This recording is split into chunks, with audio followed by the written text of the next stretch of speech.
Hey my friends, it's Steve, Real Progressives, and I have been like on a tear lately, and I think it's time that maybe we talk about why the messages that I'm bringing to you have so much, it's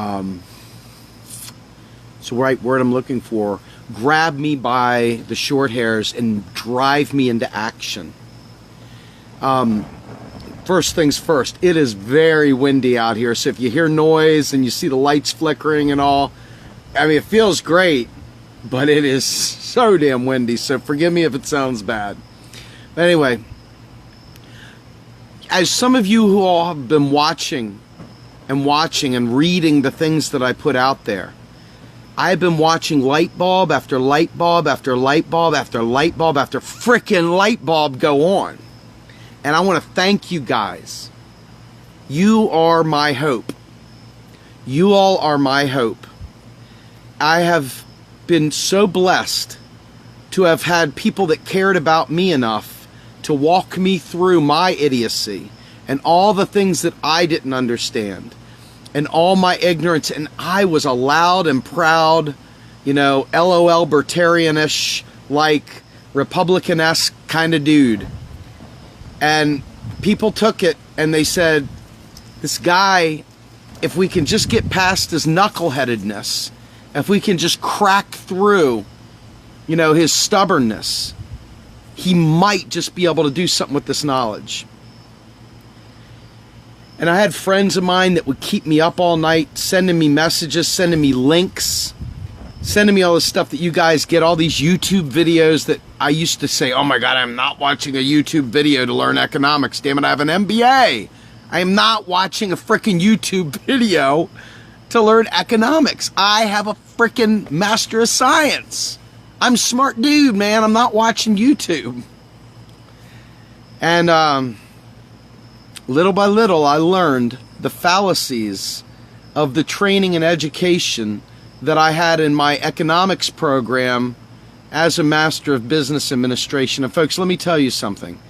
Having an MBA, it may not mean much to you, but it was a lot of work. I had to go to China for 3 weeks to finish it off. I had a lot of work to do.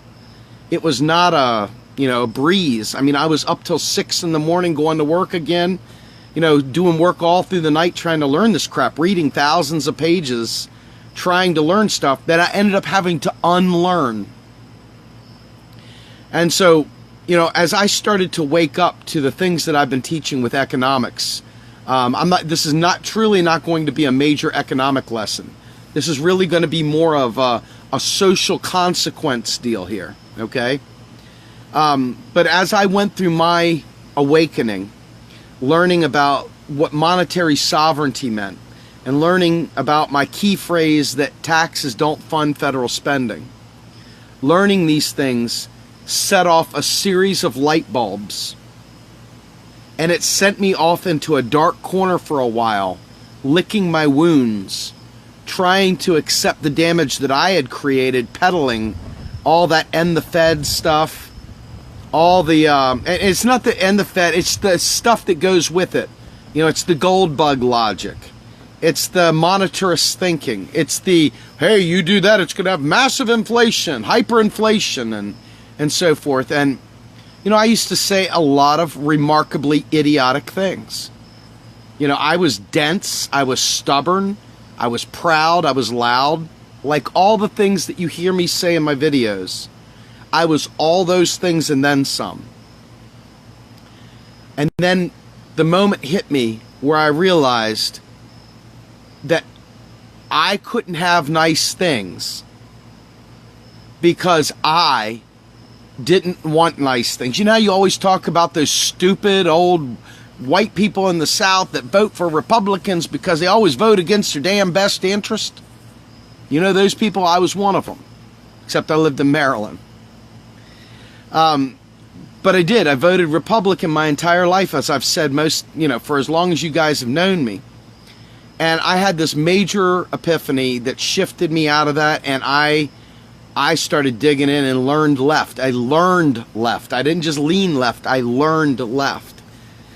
And I began to realize how not left the Democratic Party was. So I did one of these like passing moves through the Democratic Party on my journey leftward. I couldn't stay there for long. So, you know, some of the people on our team were talking about how parties are kind of like a outdated thing. And I tend to believe that human beings are tribal. They tend to run in clusters. And so while parties may be a negative thing on the country, parties do tend to be what happens when people organize, you know? You know, Real Progressives is not a party, but we are a group of people that have come together. It's not like we're disbanding because we got some lack of love for organization. You know what I mean? So, you know, whatever. But the point I'm making here is, and this is the really important point, when the light bulbs went off, I realized that the things I was saying were killing people. That's heavy shit, because it's not talk. I looked in the mirror and I sobbed like a baby. I mean, I was screaming. I was so upset. Whenever we talk about cutting spending, we're killing our nation. We're killing people, the most vulnerable people. We're killing them. We're condemning them to, we're taking years off their life that you can never replace out of ignorance. Now, I'm not being mean. I'm just saying seriously, this is who I was. So when you hear me talk, part of it is to purge the demons of my own soul for all the things that I've done wrong, all the idiocy that I've perpetuated. And I feel a sense of rage, righteous rage, that I want to take to the streets and friggin' annihilate. And I get so angry when I see the lies. And then I step back and I say, I was a liar too. Nothing much I can do about it now except change the world. And that's what I'm trying to do. So I come into these things knowing that a lot of you, you're not going to listen to me. You won't read the links. And I figure that maybe if I keep doing it enough, you'll say, what the hell is this jackass talking about? What's this arrogant son of a bitch talking about? What's this blowhard talking about? Or maybe somebody you forward this stuff to and like, look at this idiot talking about, you know, taxes don't fund spending. And they watch it and they go, hey man, he's not an idiot. He actually knows what he's talking about. I'll take it however I can get it. I'm that serious. If we don't fix this, if we don't understand this stuff, we're not going to make any progress. And if it was just a matter of some nebulous progress, some term progress, I wouldn't even be fazed about it. I'd probably be moving on. I'd probably be watching the Caps-Panthers game right now instead of talking to you. But I realize now, as I've realized for some time, and I'm hoping that wake-up call happens for you, that the United States government, because it's monetarily sovereign, could have already solved without a profit motive cancer. It could have already solved progressive supranuclear palsy, which killed my father. It could have already solved the problem with drug addiction and could have set up health care on demand in this country. It could have set up mental health care on demand in this country. Instead, because we've refused to fund these things, we're having these pitched battles about taking guns out of people's hands, putting them in people's hands, you know, denigrating the mentally ill. When I think about the mentally ill being a hook for a political campaign to rein in gun violence, I'm ready to freaking annihilate the world myself at that point. When I hear people talking about giving up their HIPAA rights so they can get a gun, so some jackwad can determine whether they deserve a gun. And mind you, I don't even care about guns. I don't own a gun, probably will never own a gun. But I hate when someone's mental health is somehow or another in the public space. You want to talk about something that will send people away from getting help? You want to talk about something that's going to send people away from getting mental health? Yeah. Let's go ahead and keep ridiculing the crazies of the world. Please, let's do it. That way nobody goes and gets help. Brilliant idea, folks. Fucking brilliant. You're condemning people to die. And that's what I feel the possession, this like thing waves over me that makes me frickin' rage. Again, if this was just some sort of an ideological thing, who's got time for it, right? Now this is life and death. And that's what drives my thinking here, folks. It is like seriously, like I feel the heat of a friggin' great white shark chasing me in the ocean. That's the kind of drive to get fixed that I have. Like I look over my shoulder and there is a Tyrannosaurus Rex chasing after me. Ah! That's what I feel. When the light bulb goes off and you realize what austerity does, and you realize what cutting spending does, and you start to realize that poverty is a choice. It's an unnecessary one, but it's one that we all do based on faulty logic. You realize you're killing people. The light bulb goes on. You have the aha moment, and you're going to join me with this rage. It's going to cause you to really lose your mind. And that's a good thing, because you need to lose your mind on this. You need to realize that every time they talk about cutting spending, it's code for killing people they don't really give a shit about. They talk about helping people. They talk about this, that, and the other. The reality is stress kills people. Economic stress is a killer. It's a killer of families. It's a killer of your actual health, your heart. Your spiritual nature is shot. A person living in fear is not living at all.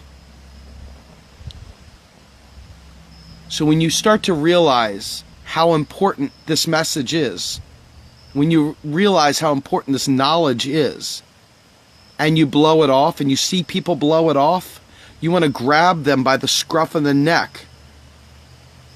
And you want to say, dude, dudette, wake the F up.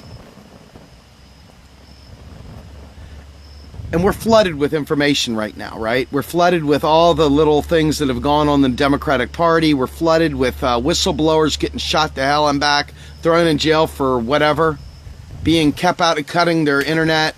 We're stuck with people being out in Russia, and suddenly, you know, we're trying to blame the Russians for our bad emails. All these diversions, right? They're important diversions, but they're diversions nonetheless. At the end of the day, they're still going to screw us financially. So I was watching a Trump video tonight, which is really, really important stuff, ironically. You got to see what they're saying to know how to defeat them or to win them over, as it were. And so they're talking about entitlements, like they're paying for them. It's unsustainable. The entitlements are unsustainable. The debt is so unsustainable. It's the most important priority in the world. They're right. The debt is. Pretending like, you know, it is like this thing that's going to sink our country and pass it on to our kids. That is the most important thing to debunk. To them and to the Hillary people and so forth, you realize that they have bought into a lie and they don't really give a crap about learning. They don't really want to understand. You throw a video out there, they don't watch it. You put a link out there, they don't read it. You explain to them in a gentle, sweet way, let me tell you about monetary sovereignty. And you see the numbers go from 100 down to 95 watching. You sit there and you tell them, hey, by the way, I'll say it really sweet and kind, and the numbers will drop from 86 to 83. Or you say, hey, look, you asshole. And all of a sudden the numbers shoot up to 95 because somebody wants to see something, I don't know, cage match. So I've got to really always temper how I approach things. I was talking to one of the people, I won't mention his name out of courtesy to him, one of the people that you often hear me mention name-wise in terms of the economists that I refer to. And he's somebody that I would like very much to work with in the future to bring this stuff to the mainstream. He's a much more polished individual than I am. He likes to do things in a much more gentle way, a much more academic way. Doesn't make him any less revolutionary. It just means he's talking to a different crowd of people. But it's an important crowd of people. We've got to get everybody, no matter where they are at their station in life. And this is why I want to start trying to work with Republicans too. Because I think that if they understood that we could have nice things without raising their taxes, they might be willing to listen to some of these things that we want, like Medicare for all, and building out our infrastructure and shifting to green energy. They might even be interested in that if they thought somehow or another we could get them green jobs. Not all of them. Some of them just don't like us because they don't like us. But there's a lot of them out there who genuinely, just like you all, before you knew about monetary sovereignty, believe some faulty logic. I was once one of them, so if I can be an apostle of modern monetary theory, and I can teach it to thousands of people, then I certainly can work with Republicans and help them understand it as well. And I'm going to. I'm going to be going to every group I can to build alliances going forward. It's going to leave this progressive world, because I feel like the only chance we have as a nation is to build bridges on this. I don't speak about economics just as a progressive. I speak about economics as a truth teller. So you notice I put down Jill Stein when she's wrong. You notice I put down Bernie Sanders when he's wrong. You notice I put down Hillary and Trump when they're wrong. And I don't sit there and get wrapped up in the nonsense. I just stick to the facts as much as I can. And for those of you who have a problem with my style, I'm looking forward to you doing some videos on modern monetary theory to change the world, to take up the slack for my acerbic behavior. Anytime you're ready to start kicking it with me, I'm looking for partners, man. If you know your shit, come on, step on up. Be the gentle giant. Be the sweet one. I need a yin to my yang. Because I need to get back to dropping elbows and raking eyes and figure four leg locks and suplexes. I know why I do it, and that's why there's nobody else doing this right now. In fact, it was so nice to get that phone call earlier from this economist, this brilliant, brilliant man who tipped his hand and said, hey, we're working for the same goals, we're just doing it different ways. Made me feel like frickin' just like the sun shined on me today. And that gave me an incredible amount of hope. The people above me in the stratosphere of economists that know this stuff tip their hat. I've got more inboxes from you all showing me that you're getting it too. In fact, one of our very own sent us the most recent video that we put up there, that modern monetary primer, the easy for dummies one. I didn't find that, they found it. And they sent it to me. And I loved it and I posted it. That's what I'm talking about. Every once in a while it's nice to get it to come back this direction. And then you get the smile instead of like, I'm really, really happy right now. I'm seeing so many people wake up. And it's not ideological. Genuinely, you could still be a conservative idiot with modern monetary theory. Think about this for a minute. Ronald Reagan proved that modern monetary theory works. Ronald Reagan spent like crazy on the military. He's the right-wing version of this. The left-wing version is what I'm hoping Dr. Jill Stein will be when she's president of the United States. And if that doesn't happen, I'll keep teaching so that somebody else steps up.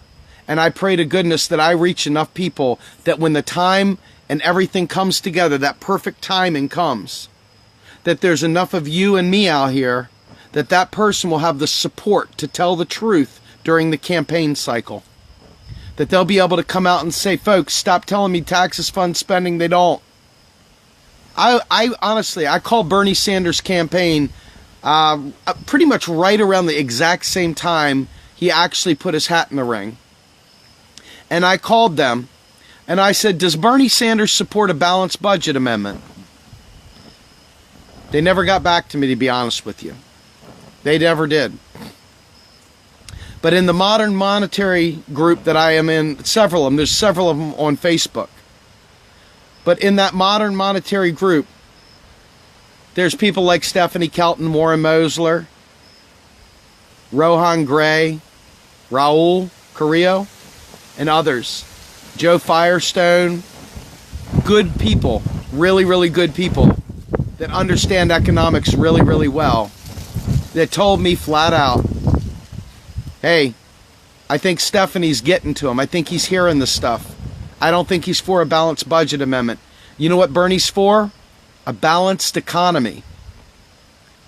And that was the first time I had really heard it stated that way. So he was using semantics throughout the entire campaign that made me get fired up. That's why I worked around the clock for him. Not because of anything else. Honest to God, I like everything he said, but I would have just as easily let other people campaign for him until I found out here was my chance to get modern monetary theory out into the mainstream. Here's my opportunity to save the planet, one person at a time. And so when you think about that, you'll understand why I get so incredibly enraged seeing people divert the attention to shiny objects and nonsensical conspiracy theories, because we have no time.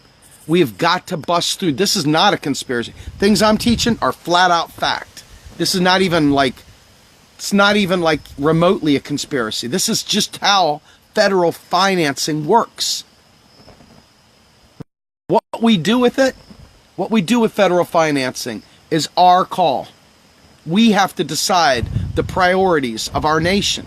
But it's hard to decide what priorities you have when you don't understand the rules of the game. And I think it's very important that you understand the rules of the game. That way you know what is within the realm of possibilities. How can you make an educated decision if you don't know what's within the realm of possibilities?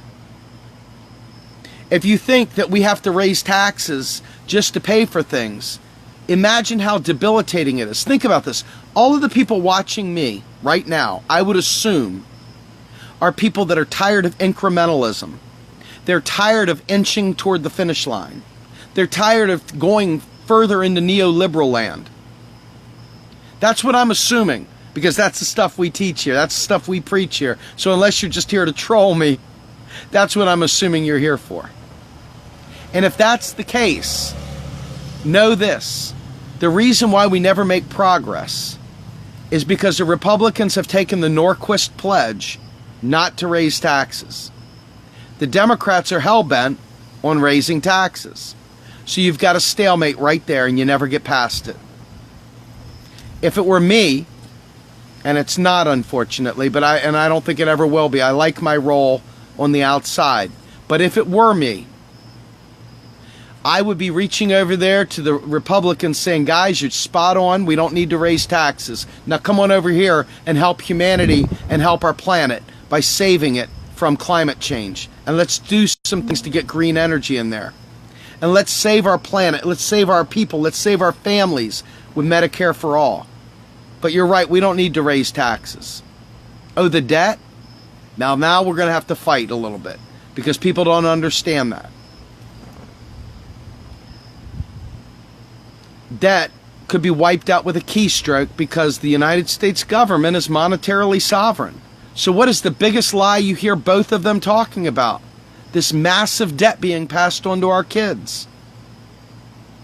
Why do they want you to die? Is this a form of population control? Is this one of these perverse, like Nazi-esque social order type deals? Well, I can tell you right now, that's why they do the whole taxes thing. They want to make sure you work hard. They don't want you sitting at home ready to go ahead and take on Wall Street in a protest. They don't want you being able to make it to D.C. to see us talking about taking back democracy on Sunday. They don't want you in D.C. in April when real progressives leads a massive march for economic equality and economic justice. They don't want you being able to block traffic to remind them that we don't want to go to war anymore.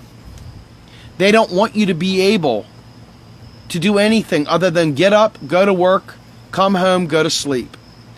They want you to spend your money to keep the economy moving. And for those of you who have ever seen The Matrix, raise your hand if you've seen The Matrix. Give me a like, right? You remember that scene where the woman in the red dress is walking through and the guy goes, I created her. That's kind of like what's going on in our society right now. We're trapped in this thing, this thing they've created. And we're all just looking for that piece of steak. We're looking for the woman in the red dress. When the reality is that we're actually on some spaceship or plugged into a battery somewhere. And we've been buying it for so long that the thought of changing the way we think is just too damn painful. Human nature tells us we don't want to change even though we crave change. We want change, but the reality is human beings are creatures of habit. We like our patterns. We like our behaviors to kind of be predictable. And so the things that I've been telling you are probably the first time you've ever heard it. Maybe not now, because we've got some pretty loyal followers. Thank you so much. Loyal partners, not followers, partners. Fellow revolutionaries. So, for me, seeing us wake up, a real waking up. It's one thing to be angry and be awake. It's another thing to pull back from the two-party system and see them for what they are, the Medusa hybrid that they are. It's another thing to actually be able to articulate what it is, aside from the lies, that you want changed. That's when you know. That's when you know you're cooking with gas. That's when you know you're going to make something happen. And folks, that's what this is all about for me. That's why I rage. So much of what we're doing, if you believe in climate change, if you believe it's man-made, why are we not freaking the hell out? If you hate war, and you know we're in the process of bombing Yemen, Syria, and already lining up all up and down the Russian border, and we've got two candidates talking about nuclear weapons, why are you not more outraged? Why are you not more incensed? When you see someone putting their boot on someone's face, shoving their face in a mud puddle, and they're drowning, why are you concerned about the niceness and the sweetness of the voice telling them to stop killing someone? That's all I'm doing when I talk economics. I'm telling you, stop killing people. You don't realize it yet because it's not real to you yet. But once the light bulb goes on, you'll realize you've been championing murder just like I did. Just like I did. You have blood on your hands too. And I'm trying to make you see the blood instead of looking at the blood on Joey's hand and Billy's hand and Sarah's hand and Willie's hand. I want you to look at the blood on your own hands. And so yes, I hit you in the frickin' mouth. And yes, I say things that make you feel bad. Because you won't wake up otherwise. I'm not here to hold you. I'm here to frickin' knock you out with knowledge. I'm hoping that you love me from the tough love standpoint like we're in AA. I'm hoping that I can give you that bear hug, that sweaty, hairy back bear hug that them old timers in AA give you. I'm hoping that I can give you that someday. But for right now, I'm here to tell you about your inventory. I'm telling you about your fourth step. I'm telling you to look deep within. And I'm doing the 12th step right here, telling you guys the way, the truth, and the life, which is modern monetary theory. It is the answer. And trust me, it's not just the answer. It's what's in place today. It's just not like we should get there someday. It's there now. And the only thing holding us back from doing all the things that we need to do is this lie that taxes fund spending. It is the reason I keep saying it over and over again. It blocks all progress. All progress stops because you want to fight about taxes and because the Republicans naturally want to keep their money. So who do you think's right on taxes right now, folks? Just spitballing. Do you think the Democrats or even the Green Party are right on taxes? I'll leave it up to you. I'm not even going to answer it. I'll just ask you, if taxes don't fund spending, who's got the right answer on taxes at this point? It's going to make your head explode. I accept that. You should too. The issue at the federal level is the Republicans are probably closer to right than any of the others. Taxes should be slashed and burned to stimulate an economy that right now is burdened heavily with the austerity of the last, 16 years. Warren Mosler, I think, somebody was telling me earlier today that Warren had put some stuff out there for Bush administration. Now, I've never heard that before. But I had heard basically W's strategy for dumping money into the economy kept it creeping along, and then all of a sudden things dried up. Everybody got their private debt through the nose. Everybody bought houses they couldn't afford. Everybody was strapped with debt, and then all of a sudden the bottom fell out. And there was no public spending. If the public had been bailed out, we wouldn't be where we are today. But the public wasn't bailed out. We were led to believe that they couldn't afford it, that we were broke. And I lost my entire life savings, folks. I had spent 17 years at Verizon. I made a lot of money back in the day. I really did. I was doing pretty good for myself. And I lost it all, every penny of it. I almost lost my house. Thank God for the HAMP program that allowed me to save my home. But the reality is that all these things I'm talking about were stimulus. And what is stimulus? If y'all remember, I said it earlier. Stimulus is the, oh shit, we screwed up the last 8 years and didn't spend. Now we got to make up for it in a hurry. That's what a stimulus is.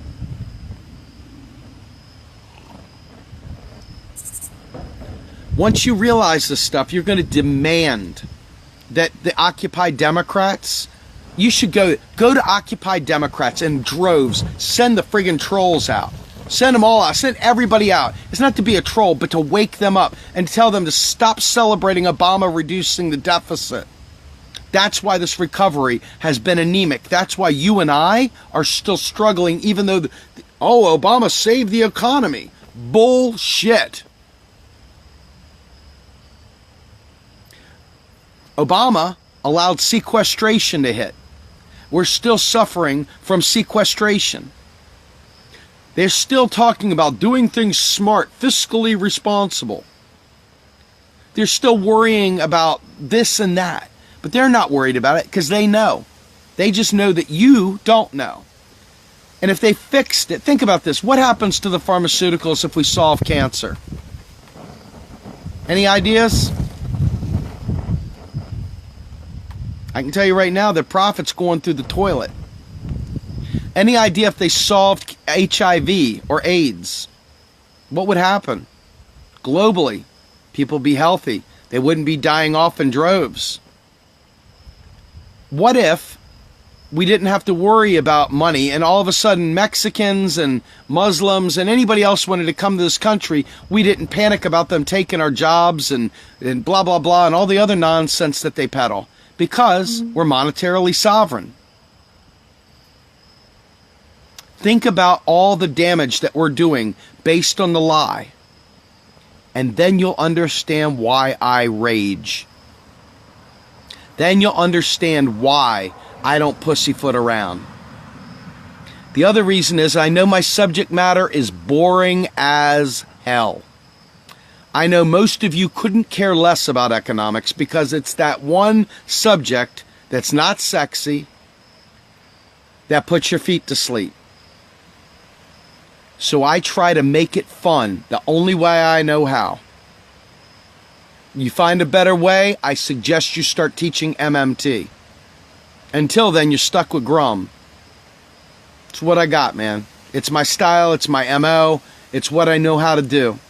I try to change and I'll try to moderate here and there. But folks, I got to kick some people in the teeth every now and again to wake them up. This is not easy listening radio.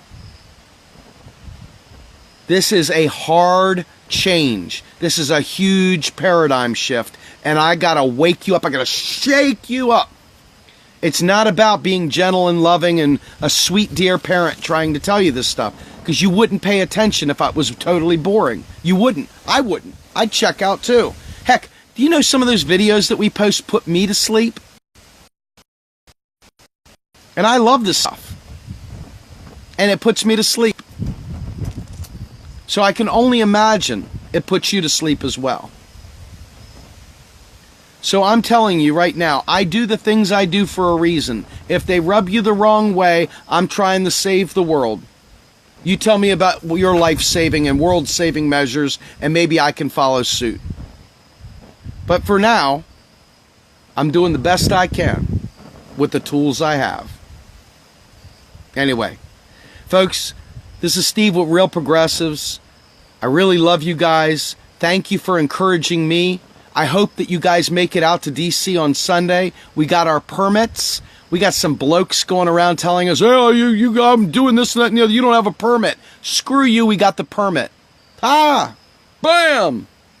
And Saturday night, hopefully I'll be able to hang out with Claudia and Tim and all the rest of the gang. And then we'll see you guys Sunday morning at the Lincoln Memorial, ready to take on the establishment. And folks, we are ready. We're ready. Have a great night.